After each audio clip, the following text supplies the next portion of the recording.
Hi అండి, నమస్తే. నా పేరు డాక్టర్ సునీల్ అండి. నేను ఆర్థోడాంటిస్ట్. నేను ఇక మీదట కొన్ని informative videos and awareness videos చేద్దామని చెప్పి అనుకుంటున్నాను యూట్యూబ్లో. ఎందుకు అని అంటే నా కొలీగ్స్ కానీ, నా ఫ్రెండ్స్ కానీ, అంటే ప్రాక్టీస్ చేస్తున్న వాళ్ళు, ఈవెన్ నా పర్సనల్ ప్రాక్టీస్లో కూడా ఈ మధ్య చాలామంది పేషెంట్స్ ఈ ఇంటర్నెట్ వల్ల, అంటే గూగుల్లో వాళ్ళకి ఉన్న ప్రాబ్లమ్ని సెర్చ్ చేసి అందులో వచ్చే మల్టిపుల్ ఆప్షన్స్ని చూసి వాళ్ళకున్న ప్రాబ్లంకి ఇది పర్టికులర్ ట్రీట్మెంట్ చేయాలి అని చెప్పి డైరెక్ట్గా డాక్టర్ దగ్గరికి వచ్చి ఇట్స్ లైక్, అంటే వాళ్ళు డిమాండ్ చేసే స్టేజ్కి కొంతమంది వస్తున్నారనమాట. అంటే నాకు ఈ ప్రాబ్లం ఉంది కదా, నాకు తెలుసు దీనికి ఈ ట్రీట్మెంట్ అని చెప్పి నేను చదివాను అని చెప్పి డైరెక్ట్గా అడుగుతున్నారు. సో వాళ్ళు అలా అడగడంలో తప్పులేదు, కానీ యాక్చువల్గా ఏంటంటే వాళ్ళకి ఉన్న ప్రాబ్లం గురించి వాళ్ళకి కరెక్ట్గా తెలిస్తే గూగుల్లో ఏం సెర్చ్ చేయాలని కరెక్ట్గా తెలుస్తుంది. ఏం సెర్చ్ చేసినా కానీ అది వాళ్ళ ప్రాబ్లంకి ఎంతవరకు రిలేటెడ్, ప్లస్ ఆ ప్రాబ్లంకి గూగుల్లో చూపించిన సొల్యూషన్ అనేది వీళ్ళు కరెక్ట్గా ఆ క్రైటీరియాలో ఫిట్ అవుతారా లేదా అని చాలా చాలా ఫ్యాక్టర్స్ ఉంటాయి.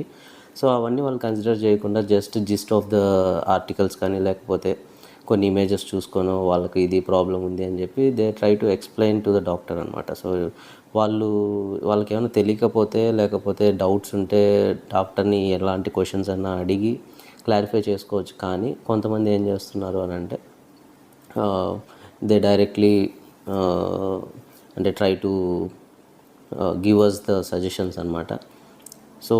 సో ఇలాంటి ఎక్స్పీరియన్సెస్ నాకు కూడా అయ్యాయి. కొంతమంది పేషెంట్స్ అలా అడుగుతూ ఉండడం వల్ల, అండ్ కొంతమంది వ్యాలిడ్ డౌట్స్ అడుగుతూ ఉంటారు అలా చదువుకొని రావడం వల్ల.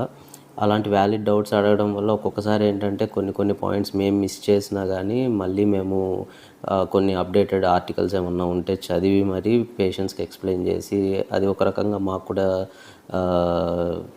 ఎడ్యుకేషన్ లాగే అని అనిపిస్తూ ఉంటుంది. సో ఆ చిన్న కన్ఫ్యూజన్ ఎందుకు వస్తుంది అని అంటే, యాజ్ ఐ సెడ్ ఎర్లియర్, వాళ్ళకి ఉన్న ప్రాబ్లం గురించి ఫస్ట్ కరెక్ట్గా తెలియాలి, ఏం ప్రాబ్లం ఉంది వాళ్ళకి అని చెప్పి. దాంతోపాటు ట్రీట్మెంట్ అనేది ఎవిడెన్స్ బేస్డా కాదా అని చెప్పి, అంటే రీసెర్చ్ సపోర్ట్ ఉందా లేదా వాళ్ళకి చేసిన ట్రీట్మెంట్ అనేది. చాలా ఫ్యాక్టర్స్ ఉంటాయండి, సిస్టమిక్ ఫ్యాక్టర్స్. వాళ్ళకి బాడీలో ఏమైనా వేరే ప్రాబ్లమ్స్ ఉన్నాయా, లేకపోతే వాళ్ళ ఏజ్ ఎంత, వాళ్ళకు ఉన్న కండిషన్ నార్మల్గానే వెళ్ళిపోతుందా, లేకపోతే ట్రీట్మెంట్ చేయాల్సి వస్తుందా, లేకపోతే అసలైన కారణం ఏంటి, ఇలాంటి చాలా ఫ్యాక్టర్స్ కన్సిడర్ చేసుకొని మనం ఫైనల్గా ట్రీట్మెంట్ అనేది ఏం చేయాలో అని డిసైడ్ చేయాల్సి వస్తుంది.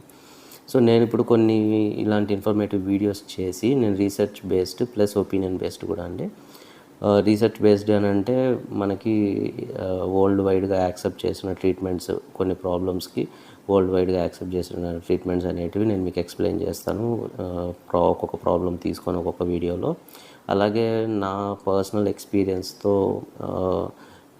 ట్రీట్మెంట్స్ అనేటివి కూడా ఏవి బెటర్ వర్క్ అవుతాయి పర్టికులర్ కండిషన్కి అని చెప్పి కూడా నేను ఎక్స్ప్లెయిన్ చేయడానికి ట్రై చేస్తాను. సో మీరు సెకండ్ ఒపీనియన్ తీసుకోవాలనుకున్నా, లేకపోతే ఎలాంటి డౌట్స్ ఉన్నా కానీ మీరు కామెంట్స్లో కానీ పోస్ట్ చేస్తే నేను ఖచ్చితంగా మీ డౌట్స్కి ఆన్సర్ చేయడానికి ట్రై చేస్తానండి. Thank you so much.